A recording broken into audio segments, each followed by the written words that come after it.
Diese Aussichten sprechen für sich selbst. Die norwegischen Fjorde sind einer der schönsten Orte der Welt.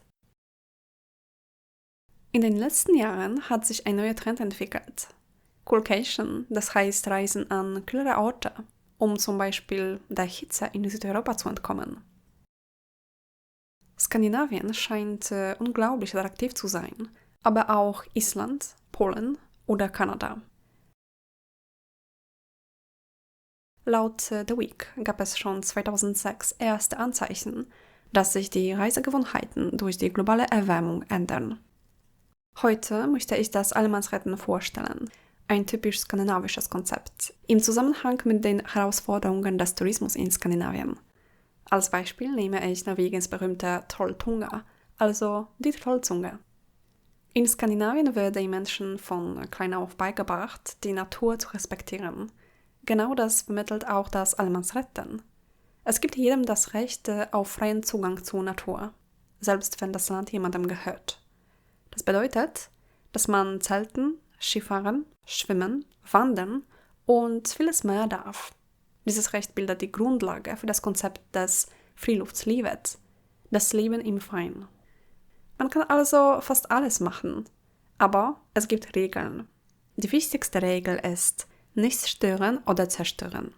Pflücken Sie keine geschützten Pflanzen, erschrecken Sie keine Tiere und belästigen Sie niemanden. Noch vor wenigen Jahren hat Norwegen seine Regionen als ideal für Freizeitaktivitäten beworben und damit viele Touristen angezogen.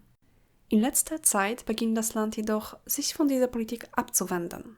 Da Touristen Müll hinterlassen, Pflanzen zertrampeln und die Umwelt schädigen, während die Zahl der Rettungseinsätze steigt, hat Norwegen seine Tourismusförderung zurückgefahren, um seine wertvollsten Gebiete zu schützen. Sicherlich spielt die Erziehung eine wichtige Rolle, wie man sich in den Bergen verhält und wie man sich um die Umwelt kümmert, wie man die Philosophie von Friluftsliv beibehält und die Natur mit Sorgfalt und Respekt behandelt. Bente Lea von Norsk Friluftsliv betont, dass der Respekt vor der Natur mit dem Allemansretten zusammenhängt. Das heißt, wir sollten keine Spuren hinterlassen. Die Skandinavier lernen das von Kindheit an. Leider ist es für viele internationale Touristen nicht so selbstverständlich.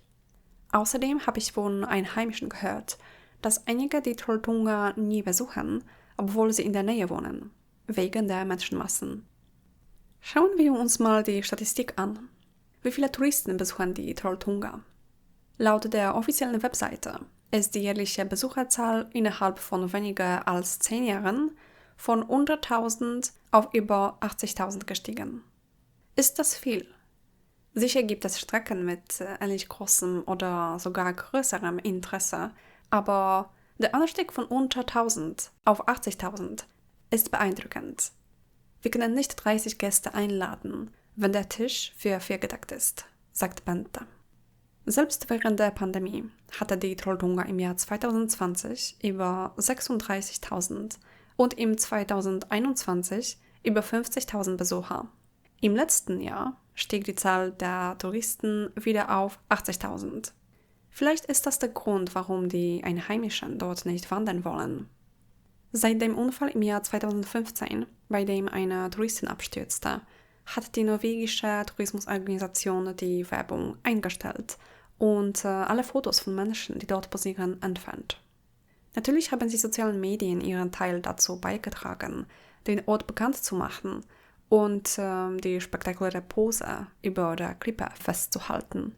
Trotz der anstrengenden 10 Kilometer langen Wanderung hin und zurück wollen viele Menschen dorthin gelangen und ein Selfie scheint ein Muss zu sein.